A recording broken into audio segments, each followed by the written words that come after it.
செஹான்ஜி பதில்கள். கேள்வி 38. செஹான்ஜியே, நான் என்னை உணர எளிமையான வழி சொல்லுங்கள். பதில்: கவனி, தியானி, காத்திரு. முதலில் உன்னை நீ கவனி, பிறகு உணர்ந்து பார். இந்த உணர்வு பார்வையின் அளவை சிறிது சிறிதாக அதிகப்படுத்து.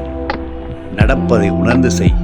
பின் படிப்படியாக உன்னை சுற்றி நிகழ்வதை உணர்ந்து பார். கவனிப்பு பார்வையால் இறுக்கம் வரும், ஆனால் உணர்வு பார்வையால் அந்த இறுக்கம் வராது.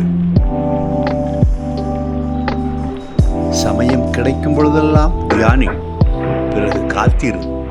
கடவுள் தன்மை உன்னில் உயிர்ப்பதற்காக இந்த காத்திருப்பு நிலைதான் உன்னதமானது.